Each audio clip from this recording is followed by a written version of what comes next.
رمضان المبارک کی آمد ہے، اس لیے نبی کریم صلی اللہ علیہ وآلہ وسلم نے رمضان المبارک سے پہلے حضرت سلمان فرماتے ہیں نبی آپ صلی اللہ علیہ وسلم نے ہمیں متوجہ کر کے فرمایا ایک عظیم مہینہ آنے والا ہے، یا ایھا الناس قد اظلکم شہر عظیم شہر مبارک شہر فیہ لیلۃ خیر من الف شہر جعل اللہ صیامہ فریضۃ وقیامہ تطوعا۔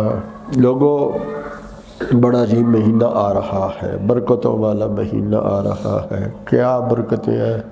صرف 5 باتیں عرض کرنا چاہوں گا۔ پہلی بات یہ ہے، اس مہینے کی عظمت یہ ہے، ہر عمل کی قیمت 70 گنا ہو جاتی ہے۔ ہر عمل کی قیمت 70 گنا، ایک عمل کیا 70 گنا لکھا گیا۔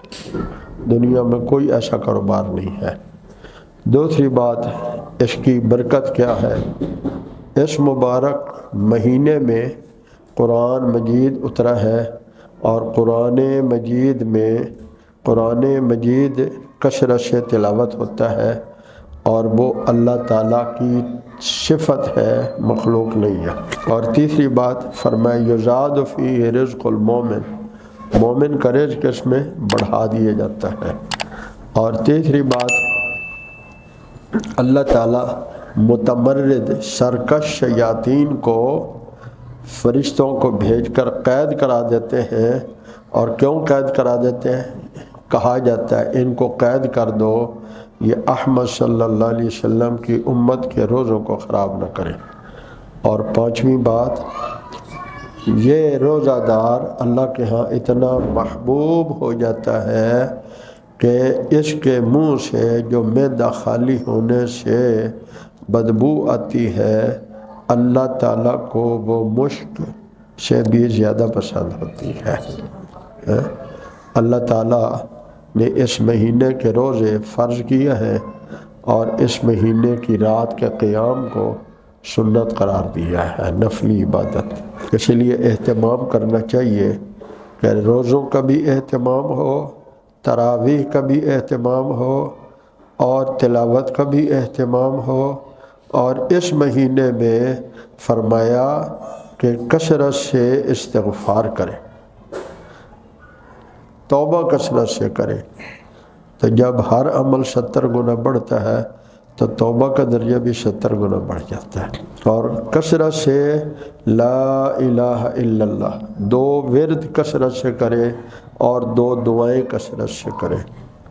لا الہ الا اللہ اور استغفار کثرت سے کرتا رہے، اور 2 دعائیں کثرت سے کرتا رہے، اللہ تعالیٰ سے جنت کی طلب کرتا رہے، اور جہنم سے پناہ مانگتا رہے۔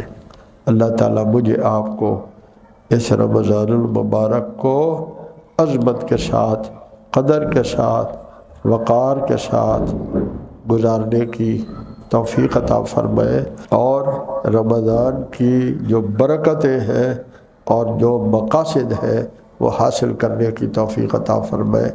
اور اس کے مقاصد میں کیا ہے؟ لعلکم تتقون، روزے رکھ کے اللہ ہمیں متقی بنا دے، اور اللہ تعالیٰ کے ہاں قرب کا جو سب سے فرمایا سب سے زیادہ جو اللہ کے قریب ہوتا ہے، ان اکرمکم عند اللہ اتقاکم، جو تم میں سے جتنا تقوی والا ہوتا ہے اتنا ہی اللہ کے زیادہ قریب ہوتا ہے۔